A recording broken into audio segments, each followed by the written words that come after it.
Jonah's story exposes the struggle believers have to trust and obey in God's mission of grace. God loves his enemies, but do we? If we stop running from God, we will discover more than we can imagine. Anyway, so we're in this book of Jonah, and how many have heard of the story of Jonah, right? Show of hands. Raise your hand if you're, all right? Now, not everything that we've heard about Jonah helps us understand this story because we think it's about a guy in a whale. Well, the word whale never appears in Jonah. But if you pick up a book on Jonah, your children's book, they've all generally have a whale, and that's kind of the big story. But it's far more complex than that. And I want to introduce today's topic with a short video that went very viral this past week. I think you'll enjoy this. They got the baby's first pair of glasses. Okay. He already hates it. Christian. Open your eyes, buddy. Hi. Hi. Hi. Hey, Munchkin. You like him? Hi. You like them, huh? Oh, man. Little Christian, huh? Gets his first pair of glasses. What was that like for him? I mean, when I saw that video, I was like, baby, seeing for the first time, his name is Christian. I got to use that in a sermon, right? I mean, what in the world? That's like, it's so cool. I mean, he did not like it when his mom pressed those glasses down on his head, did he? He did not. No kid wants something put on their head, except, well, we have a granddaughter that loves to wear hats and bows and stuff, so maybe there's some. But anyway, he puts those glasses on, and he sees his mom and dad for the first time. Right? I mean, really clearly. And so it was an amazing moment for him. And that's kind of the way it is when we find God's grace. It's a little terrifying at first. Today's message is Severe Grace. When you first come in contact with the grace of God, it will shake you. If you're really meeting God. I mean, who wants to come into the presence of the Almighty unprepared? But that's what it's like. When we first come into grace, it's severe, it's challenging. And so the first step to finding God's grace is painful. Surrendering to God's grace begins with a painful experience. There's a lot of really neat little things. We put it on calendars and sitting around the house, and it's about God's grace, and most times it's very comforting.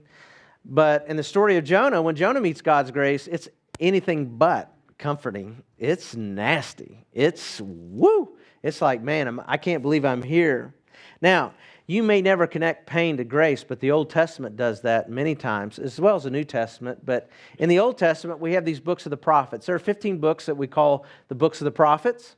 There are people who are prophets, but they have no book named after them, like Moses, Elijah, Elisha. They were prophets too. But we have this grouping of books we call the prophets. Now, the prophets, they were not so much foretelling the future, but reminding Israel of their covenant promises with their Creator God, Yahweh. And they were calling people to repentance and then telling them, if you don't change your actions, there will be consequences of the decisions you're making now. And they would also talk about a future hope. Now, if we graft out what the prophets' sermons look like, they look kind of like this. The prophets first pointed to Israel's sin, and then they pointed to the future exile. The decisions that they're making will lead to these consequences, being separated from their home and going through all kinds of trials. But then they also pointed to a future rescue and restoration. Now, hearing about your sin from somebody is not comfortable, is it? Like, I don't know, even when you know legit, like what they're saying to you is, we don't want to hear it. And Israel didn't want to hear it. As a matter of fact, Jesus said, which of the prophets didn't you stone? Right? So, New Testament prophet is called a preacher. So, I was talking to some security guys today, and they said, hey, Bob, why are you wearing a knife today? And I was like, hey, you wait till you hear today's message. I might be attacked, right? So, I'm just saying that... what I'm saying is, like, the prophets had a really difficult job. They said, you're sinning and you're going to lose everything, maybe even your own life, if you don't turn from your sin.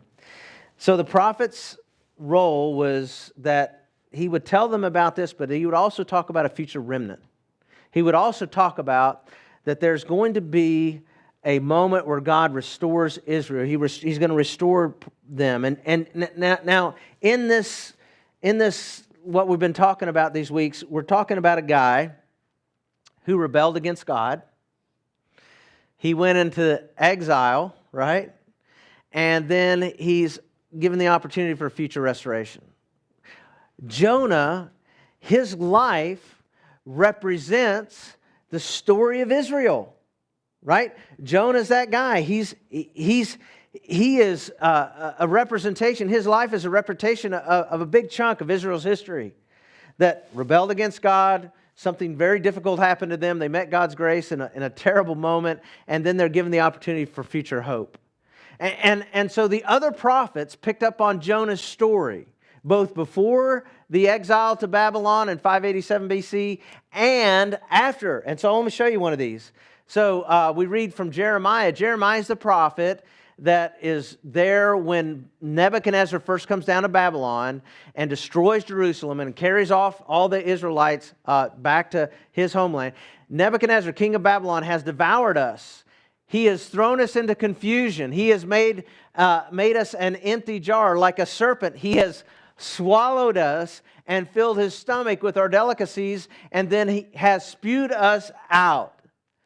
Let's think about it. Is there any story in the Bible where some big sea serpent swallows somebody? Oh yeah, Jonah. Right, that's right, Jonah. So you see, what I'm saying, other prophets tapped into Jonah's story as an illustration, all right? So you can see the life of Israel in the life of Jonah. And then after the exile, there are some psalms that are prophetic-like that are written to remind Israel of what they've been through, and Psalms 124 is one of those. If the Lord had not been on our side when people attacked us, Nebuchadnezzar, they would have swallowed us alive. When their anger flared against us, the flood would have engulfed us, and the torrent would have swept over us. The raging waters would have swept us away. If it had not been for the Lord to rescue us, right, out of the raging torrent, we would have been annihilated. And so here's what we have. We have these metaphors that happen often to the Old Testament to remind us of these big truths. And so if I said the word Good Samaritan, like right away you're picturing a story of a guy helping out another beat up guy on the side of the road. Like maybe you don't know that story very well, but at least you get the concept. Or if I said the prodigal son, right away there's an image that comes into your mind. And so when you tell an Old Testament Jew Jonah, there's a picture that comes to their mind. And so in Jonah we have this story of Israel's sin, the definite exile that's going to happen, but in the exile God is there and He brings forth this future hope and restoration. And so it's Israel's story, but hey, it's our story too, isn't it? The Bible, this book of the greatest prophet, Jesus, right? He points to our sin. And then he says, because of your sin, there are going to be these consequences. You're going to go through a very difficult time, but there's this future hope in me.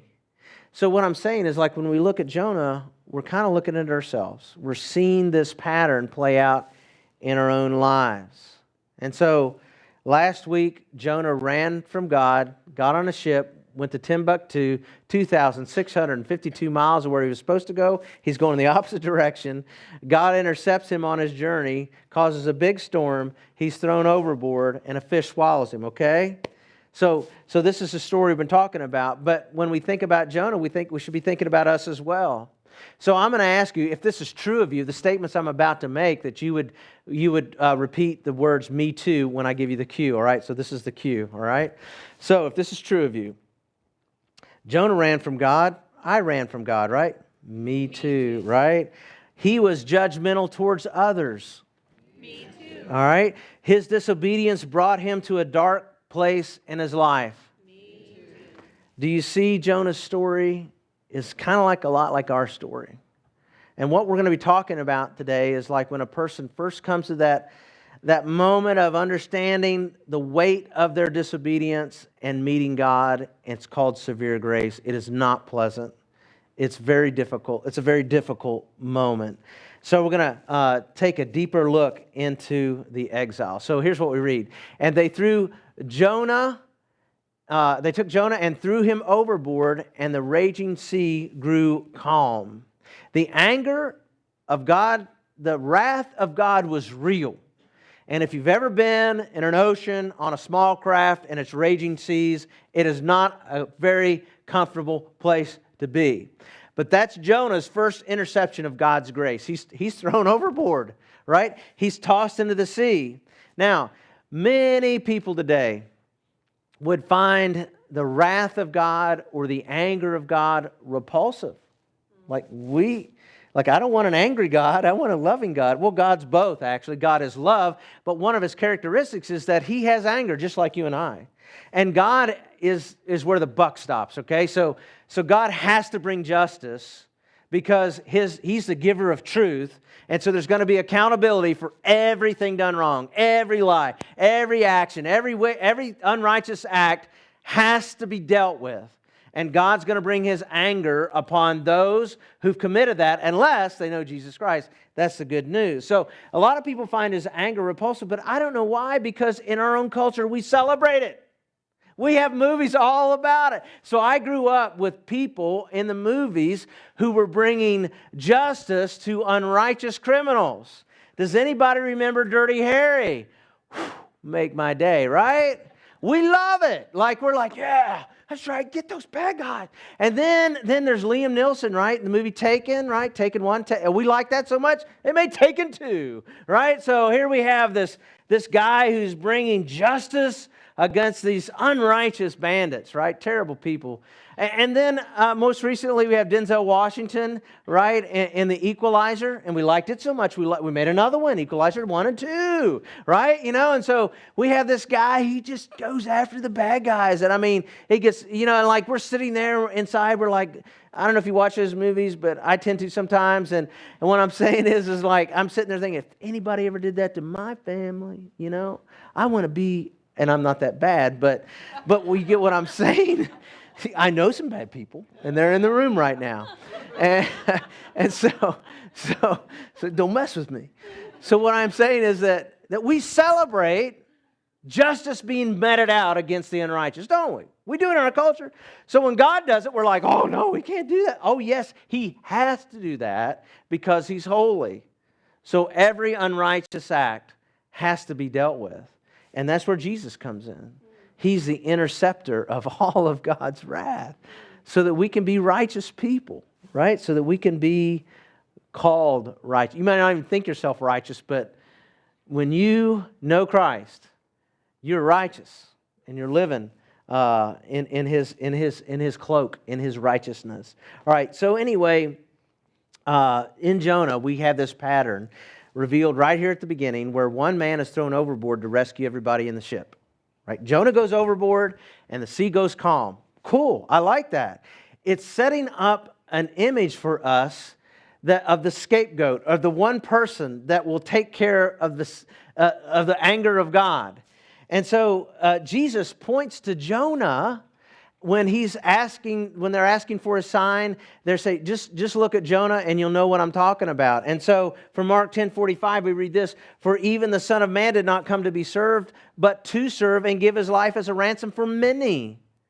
So Jesus is the one who's thrown overboard.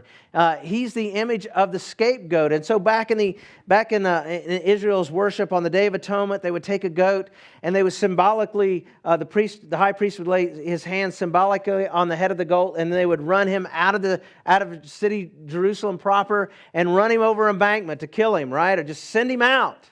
And that was to take away the sin. So this one goat is the image, taking all Israel's sins away, so God's wrath is satisfied. There's a sacrifice made for the sins of the people. And so Jonah is that. He takes on the role of the scapegoat, right, which Jesus would become. The sacrifice Jonah makes saves the men in the boat. What Jonah could not do to save all humanity, but Jesus does that, right? So Christ becomes the substitutionary death required to satisfy the wrath of God directed at the unrighteousness of mankind's sins. Justice is served. Salvation is available. If you're new to church, or you're listening in on this message and you're like, what does the word gospel mean? There's one explanation for it. There's one explanation for it. And so in Jonah, we see Jesus. In Jonah, we see us. Like we're seeing, so this is what makes this story so highly structured, so deep and wonderful to understand. As soon as Jonah hits the water, right? The God whom he did not trust saves him. Right? So now the Lord provided a huge fish to swallow Jonah, and Jonah was in the belly of the fish 3 days and 3 nights. As soon as Jonah is thrown into the water, the God he rebelled, the God he ran from, saves him. My wife and I were watching Unbroken, the story of Frank Zammarini. I've said it wrong in the first service too. So, all right, Mr. Z. And that's what I'm going to call him. But anyway, it's great. If you haven't rented that movie, I encourage, maybe we'll show it here one night. But in the movie Unbroken, this guy goes down early in the war. His plane is shot down. He's in a Japanese prison wharf camp. He suffers horrible abuse, especially under one of the prison guards named the Bird. And when he comes, he's rescued after the war. He comes back, and his life is all messed up because of the PTSD of all that suffering. He's drinking himself to death. His wife can't stand to live with him because his life is completely ruined by this horrible experience he's trying to drown out with alcohol. But lo and behold, Billy Graham shows up in his hometown, Los Angeles, and has a crusade. His wife goes one night. She accepts Jesus. She comes home. She's trying to convince him. Finally, he goes back, and he hates God. He ran out the first night. But the second night he comes back, at least in the show, in the movie, the portrayal, he comes before the Lord. He puts his knees on the ground, and he accepts Jesus Christ. He hates God, what God allowed him to go through. Just a warning right here, if you're new to Christianity or if you know somebody you're trying to convince of. There are people with big hair and shiny teeth that talk about a gospel I don't know about in the Bible. It's called the health, wealth gospel. And so that doesn't exist in the Bible, but here's one that does. No matter what we go through, God is there to rescue us. And a lot of times, when we first meet God, we're kind of hating God by what's happened in our life or what we've done. We feel so guilty, like so broken, right? And so God begins His grace with Jonah inside of a fish. Right? How could a man fit in a fish? Well, this has actually happened in modern life, but we're not going to go there. What I am going to say is this. Have you ever been inside of a fish bigger than you?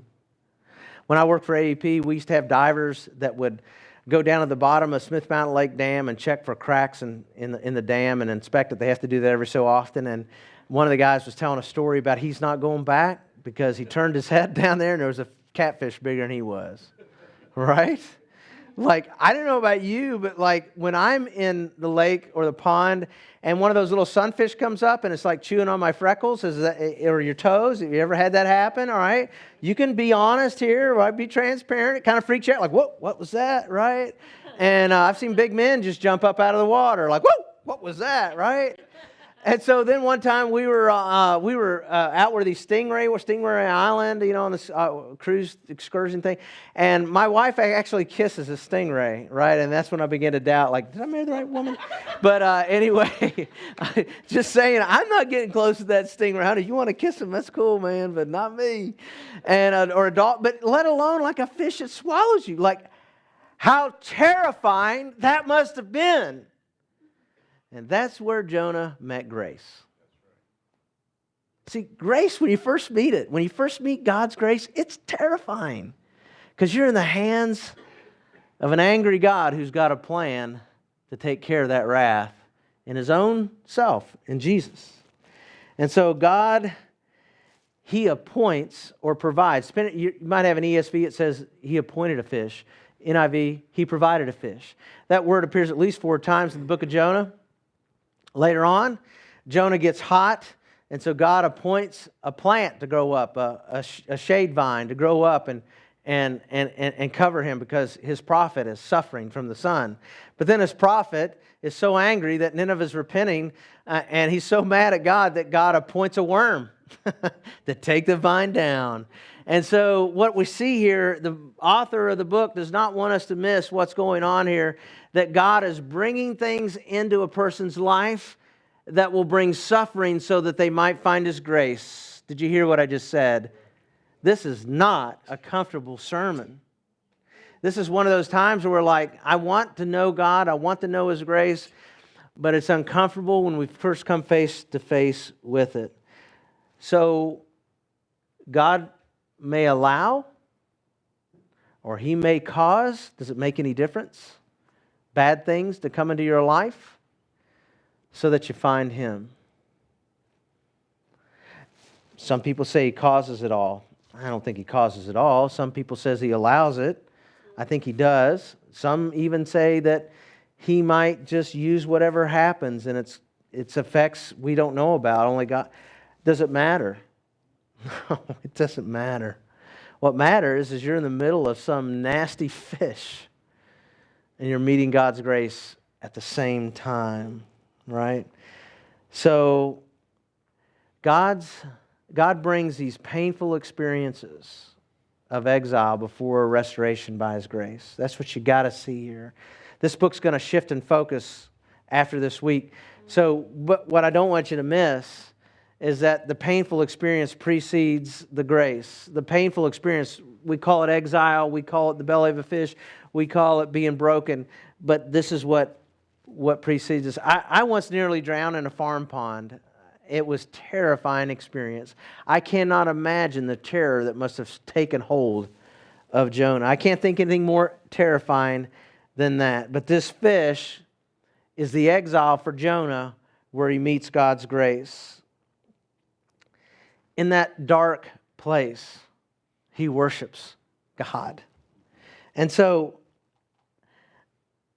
I don't know if you can relate to this, but when I first met God's grace, I'm 29 years old, I'm bulletproof.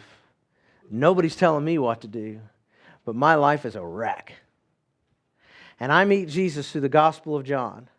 And I'm sitting in a parking lot on a cold November night in a black, beat-up S10 pickup truck that was my brother's, because I wouldn't drive junk like that.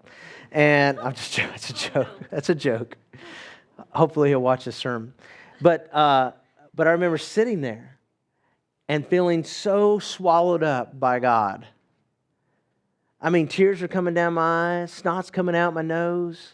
I'm confessing all that stuff that's going on in my life. It's ruining me. I was a bad dad. I was a bad father. I was a nasty human. If you haven't come to the place, that terrifying place of meeting God's grace, have you really met God? See, it's just, can I get a witness? Is anybody alive today? I mean, anybody want to say, hey, man, come on. We have had those experiences where we've been swallowed up by God, and it's terrifying. And we're like, and maybe it's happened more than once. But what I'm saying is that's where God's grace meets us, where He breaks us. And so it wasn't pleasant. It was uncertain for Jonah how long it would last. He didn't know what he was going to, he didn't know what the outcome was going to be. He just starts worshiping the Lord because he knows he's in the hands of God in the depths of the sea. And so listen to Jonah's honesty. From inside of the fish, Jonah prayed to the Lord his God. He said, in my distress, I called to the Lord, and He answered me. Amen. From the deep, in the realm of the dead, I called for help, and You listened to my cry.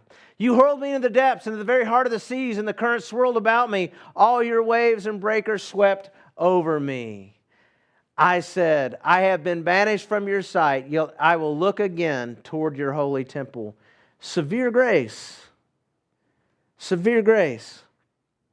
Then the engulfing waters threatened me. The deep surrounded me. Seaweed was wrapped around my head. What a funny turban that must have been, right?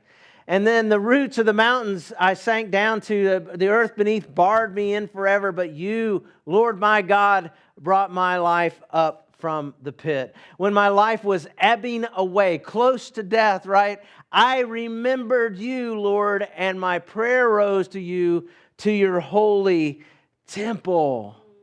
Look how broken Jonah is. That's where God is, right in the middle of his exile, right when it looks like his life is about to be taken from him. God is right there with Jonah. He has not abandoned his prophet, but he's going to discipline him. He's going to introduce him to his grace, and it's not going to be fuzzy. It's not going to be like a Hallmark card. It's going to be terrifying.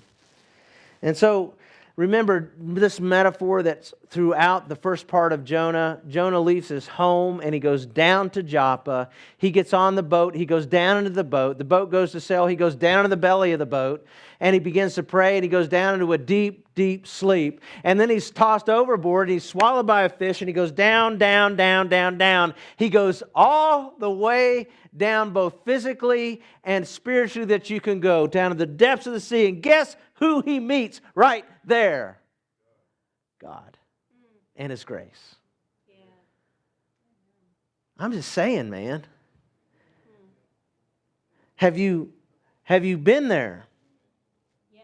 Have you been transparent, like with yourself and God, and knowing, like, this is where I'm at?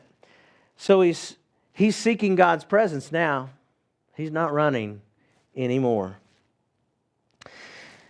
That belly acid of that fish, some say, turned him white. Like one of the reasons that he was so feared when he walked into Nineveh, they said, is that he looked ghostly white. His skin had been bleached. This Jew with this olive skin becomes white. Maybe his beard was what? Maybe he looked like a ghost or something. I don't know. But what I'm saying is that he's gonna follow God's plan after this. He's gonna get on board, which I think was a great decision. But anyway, here's what I want you to remember: severe grace removes, strips us, washes us from our self-sufficiency, so we can finally see God. So some examples in my own life. Before I accepted the Lord, I used to do a lot of like getting out of my financial troubles with credit cards. Right? Just need a new set of tires. Need a new washer. Kids got to get Girl Scout uniforms or whatever they are, whatever they would call brownie suits. What do they call? I don't know. It doesn't matter. They sold a lot of cookies. All right. So anyway, it's that time of year again, folks. Just get ready. Brace yourself. So when I met the Lord, though, I put those cards away. I began to tithe, and I trusted the Lord for what I needed. It was not easy. Now, I'm not saying I never use credit cards again. What I am saying is that's just an example of where you're stripped of your self-sufficiency that's called plastic. So I had to work through addictions. Maybe you had, or you know somebody who's had to work through addictions. Why do people addicted to something? Because that something, whatever that choice is, becomes a way for them to handle life from day to day to day. And sometimes their life is so nasty at its beginning that the only way they can deal with what's life in the moment is to have some substitute. So I get that, right? It just starts out so broken that this is the only way they can cope with the internal pain. But then that something becomes a controlling God in their life, ruining them. And the first day they accept God's grace is severe because they have to say no to whatever that is and trust completely in God. You get the point? Severe grace being swallowed by God's grace. You get the point? It's a dark, scary, gooey place. It's not fun, but that's where God's grace is at. For us, severe grace begins the moment we cling to God in the worst of our suffering and say, only you, Lord, can rescue me now. Jesus said in Matthew 10:39, you must lose your life to what? Find it. Lose my self-sufficiency. I always say over and over again, because I want us to get this, if you decide to follow Jesus, here's what you're declaring to yourself and to the world around you. I need outside help to make the decisions of my life. I need outside help to work through the brokenness in my life. I am willing to bow my knees before you, God, and do what you say. That's what it means to follow Jesus. Not everybody wants to give up their lordship of themselves, right? Not everybody wants to give up their self-sufficiency. A lot of people want a little bit of Jesus and a lot of themselves.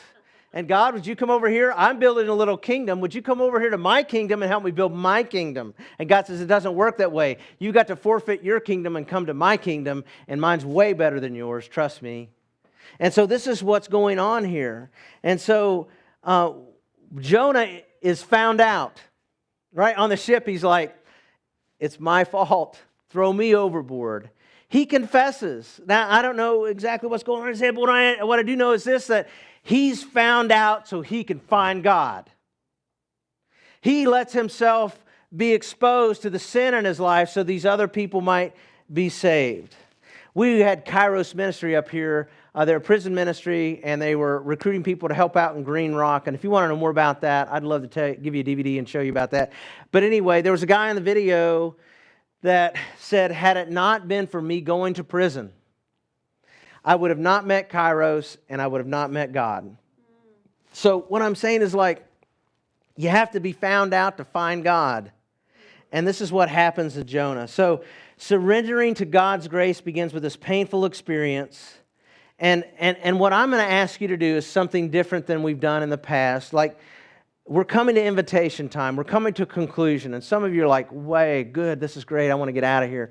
But I'm asking you to tune in for a minute. We're not going to go to the next step room today. I'm inviting you to confess. So I know not everybody's going to be comfortable with this. It doesn't look like Jonah's very comfortable. Is there anything comfortable with being found out before God? No. And so we're not asking you to come up here and sit in a booth and I'm on the other side of the booth and you're talking to God. And so that means you would come forward and you would get on your knees and you would begin to confess your sins before the Lord and ask Him to bring you out of the depths of brokenness that you find yourself in. Like the little baby did not want the glasses. They didn't want to see God, right? I mean, they didn't want that pain, but they see their parents. We don't want the pain, but that's the only way we're going to see God. We have to allow ourselves the severity of His grace before we can be saved. Let's pray. Father God, I thank you for this opportunity we had just to dive into this. Thank you for joining us. You can find us on the web at cornerstonechatham.org.